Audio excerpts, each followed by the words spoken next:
Wolf children was the name given to a group of orphaned German children at the end of World War II in East Prussia. Evacuation impossible. Between the end of 1944 and January 1945, civilians were forbidden by the Nazis to evacuate. The Nazis viewed evacuation as a sign of capitulation. As the Red Army got closer, many prepared to evacuate anyway. Until the last minute, NS Governor Erich Koch gave orders that fleeing was illegal and punishable. At the last moment, flight was allowed. The invasion prompted millions of men, women, and children to flee. However, many adults were killed, leaving many orphan children. The children fled into the surrounding forest and were forced to fend for themselves. Many German children who were not fortunate enough to escape were killed by Allied bombs. Thousands more were abandoned, orphaned, raped or kidnapped.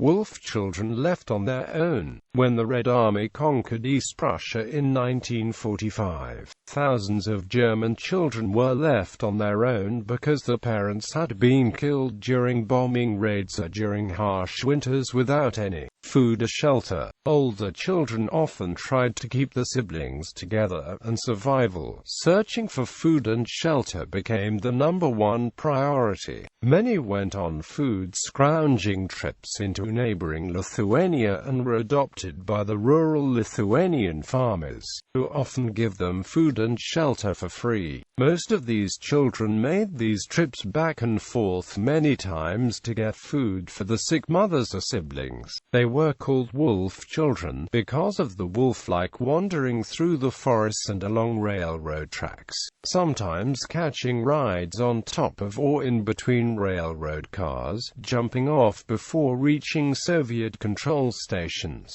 Those who assisted the German children to survive had to hide their efforts from the Soviet authorities in Lithuania. Therefore, many German children's names were changed, and only after the collapse of the Soviet Union in 1990 could they reveal their true identities. Fate of war orphans in Königsberg and surrounding, surviving by roaming around and begging. After Soviet occupation and orphaned by hunger and disease, these orphan children had to care for themselves. Surviving despite starvation meant they were condemned to live through begging, drudging, stealing.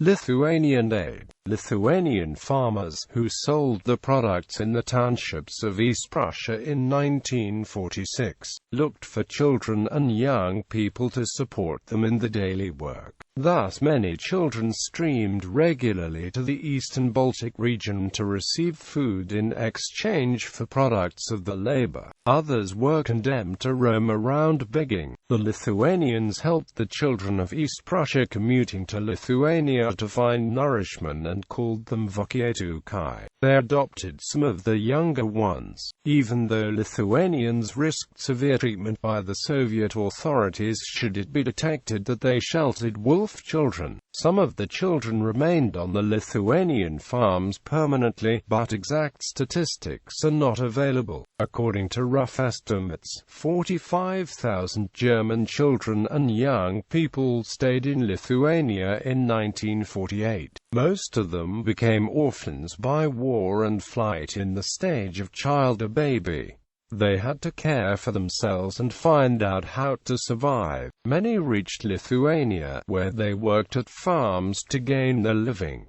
Most had no chance for school education. A larger part never got lessons to write or read. In many cases, the children got new Lithuanian first and family names and became Lithuanians. There was no choice, as it was forbidden for them to opt as Germans.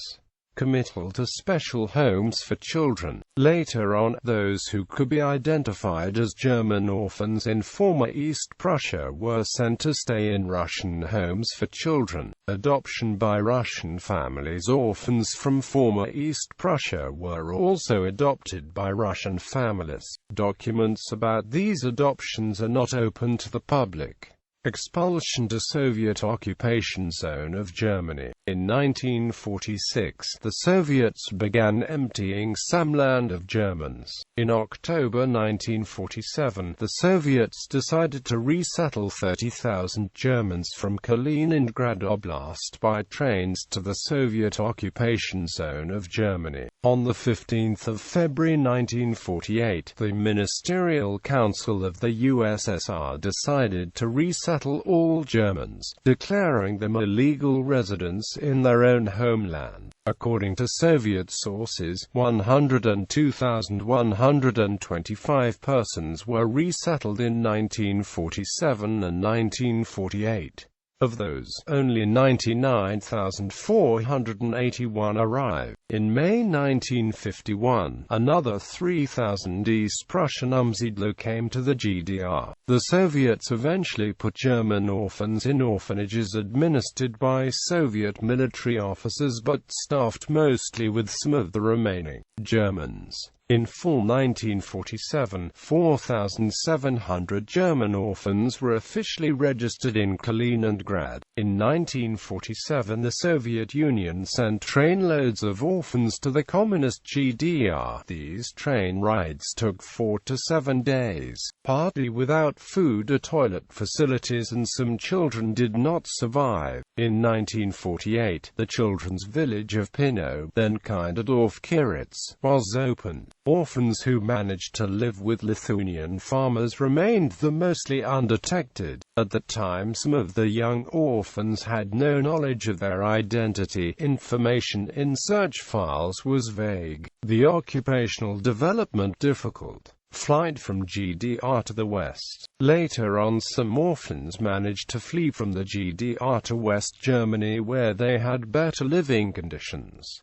Stories of survivors. None of these events were reported in the press, and they only became known to the public after 1990, because the official Communist Party line in Russia and Poland was that there were no Germans in these areas. This had been their official position as early as the Potsdam Agreement in August 1945. Historian Ruth Lysarowicz, who lived in Lithuania, researched and published books about the Wolfkinder of East Prussia under her maiden name, Ruth Kubelka, and her married name. Some historical records given by children from East Prussia survive, describing how the families were overtaken by advancing Soviet forces as they tried to flee. They were sent back to their old homes in East Prussia, found them destroyed, were expelled from the homes, and then some died from starvation, cold, and typhoid fever. The orphans had to find a way of surviving and became wolf children. Another 5 orphans, born in the years 1930 to 1939, told Ruth Lysarowicz how they managed to survive. In the end, these wolf children were transferred to a children's home in the GDR. In an obituary notice for an East Prussian woman, born in 1939 and deceased in 2009, it was revealed that she had lived under terrible conditions as an orphan without home and shelter in East Prussia and Lithuania. The story of one survivor can be read in Abandoned and Forgotten, An Orphan Girl's Tale of Survival in World War II by Evelyn Tanhill, in which Evelyn and her family fell victim to the Russians who invaded her parents' farm by the Baltic Sea in East Prussia. Her family was separated only after the collapse of the Soviet Union in 1991 was she able to return to East Prussia to revisit her childhood homeland. Another outstanding story is that of Lisbeth Otto, born in 1937, who, after her mother had died from starvation, went with her brothers and sisters to her home place Wehlau, where she managed to survive until 1953 by working and begging. In 1953, because of stealing food and clothes, she was sent to a detention camp for children. After an odyssey through many detention camps, later on looking for work in the USSR, she located her father and brother in West Germany in the 1970s. A Russian writer, Alexander Solzhenitsyn, describes his experience in Prussia as a Soviet soldier during World War II in his poem Prussian Nights.